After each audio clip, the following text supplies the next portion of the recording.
Hi there, this is Dr. Mort Orman, and we're picking up in our series of videos on playing the board game called Stress Mastery. The board game, it may seem like a game, but it's really your life. This is a game that I created a little while ago that's available for you to purchase and have at home to play with your family or friends. As I mentioned in the first video, it can be played with up to 4 to 6 people. It's in a Monopoly style board layout, which is in the form of a car racetrack, and the tokens are plastic cards. And we talked about in the last video that I would be the yellow card for this simulation, you would be the orange card. And let's say we're playing for 4 laps in this particular game.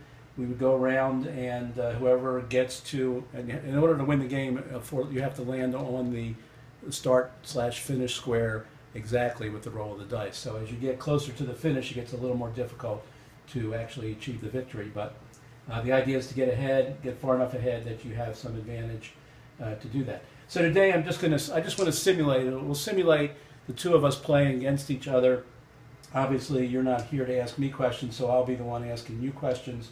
And you'll get an idea. We'll just, for this particular video, we'll just go with the emotions card deck. So we'll assume that we're rolling the dice, and whatever they are, you land on a triangle that says emotions. And then, as the other player in the game, myself, I would pick a card, a question card. I would ask you this question. If you get the question right, you would get an extra turn. If you get it wrong, you would lose a turn. So here's an example of the first question. Which of the following are disadvantages of seeking revenge? So when you're angry at somebody and you want to seek revenge, which of the following are disadvantages of that strategy? A, punishing the other person only makes them want to punish you back in return. B, punishing the other person distracts you from focusing on the role you might have played in whatever happened. Or C, punishing the other person rarely leads to true forgiveness. So any or all of these could be true. Your goal is to answer the question correctly as far as the card specifies. So, which of those 3, or how many of those 3 choices do you think are actually disadvantages of the strategy of seeking revenge? And then you would have an opportunity to think about it. If you needed to have the question reread to you, the questioner could do that. And then once you're clear about what's being asked, you would answer either A, B, C, or combination thereof. And the correct answer in this case is all 3 are disadvantages. So let's say you didn't agree with that. Let's say you think that there's no disadvantages to seeking revenge. Well, that might be an opportunity for discussion, and you could debate the merits of what's on the card, and each person could share their perspective. But that's an example of one of the cards. And then you would take the card, you would put it at the bottom of the deck, and then you would resume, depending upon whether you got the question right or not. So you roll the dice again, and let's say you moved around, you landed on another yellow square, and let's just say for the purposes of this demonstration it was another emotions triangle. And you would be asked this question. Which of the following are not internal causes of guilt? So we're asking now about the thought patterns, the behavior patterns within ourselves whenever we're feeling guilty. And again, your goal is to find out if any of these are not internal causes, so keep a mental note of that. A, thinking you did something bad or wrong. When you're guilty, are you usually thinking you did something bad or wrong? B, thinking you hurt or harmed someone. When you feel guilty, is that the way you're thinking? Is that an internal cause of guilt? C, thinking you were unilaterally responsible or to blame for what happened. Are you thinking that way when you're guilty? Is that an internal cause of guilt? And D, noticing that other people also played key roles in whatever bad outcome occurred. So again, if you didn't understand or you couldn't remember all of those 4 choices, you could have them all or individual ones reread to you, and then it'll be your turn to answer the question. And it's important to notice that the last 2 choices you're given really contradict each other. One says you're unilaterally responsible or to blame for whatever bad thing happened. The other says you're not really thinking in those terms. You're seeing the roles that other people played. You're not considering yourself unilaterally responsible or to blame. So in this case, the answer would be, which is not a cause, an internal cause of guilt, is noticing that other people played key roles as well. In fact, that's one of the things, it's not only is that not an internal cause of guilt, it's also one of the antidotes for the internal causes that usually are present. And that is, you can, a lot of times we take too much blame on ourselves unilaterally for something that happened when other people did play a role.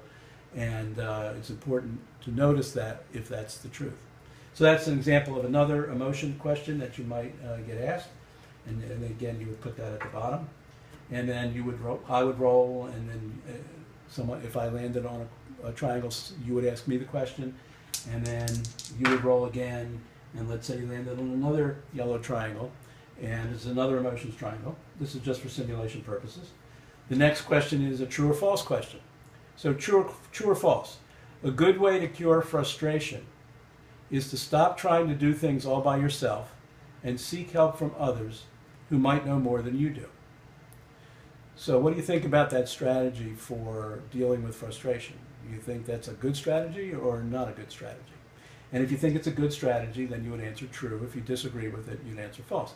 I personally would answer that as true, that a lot of times when we get frustrated, it's because we're continually trying to do something on our own. It's not working. We keep trying. It's not working. At some point, we may need to say, look, I need some help here. I maybe need to get somebody to open my eyes to doing things differently, or to provide some coaching or whatever, so that I can stop banging my head against the wall and not getting the results that I want. So that's another emotions question. And we'll go through one more for this short video. And then in other videos, we'll go through questions from the other cards. So again, I would roll the dice and move my car, and then you would turn, and again, suppose you landed on another square, or another triangle. That was the emotion triangle. And here's the last question we'll do for today. Which of these common human fears do more people rate as their #1 fear in most published surveys? So what do people say in surveys they're most afraid of? And there only one of these is going to be correct. So are they most afraid of the fear of dying, the fear of getting disabled, the fear of public speaking, or the fear of total strangers?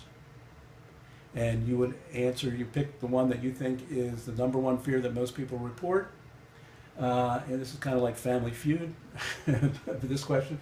But basically the #1 answer is fear of public speaking. And again, the idea here is if you disagree with that, or other people playing the game disagree with that, then you can share your opinions. You can talk about which ones you think are the #1 rated, or what is #1 rated for you. And the idea of these questions is, again, to not only challenge your own thoughts, but to stimulate discussion among the players of the group. So that's just an insight into the emotions deck of questions. As we go through the rest of the videos this week, we'll go through the other, the relationships, the life, and the careers questions, to give you a sample of a couple of those as well. So that's it for today. Again, if anytime you want to purchase the game, go to my website, docorman.com. It's $67, which includes shipping and handling.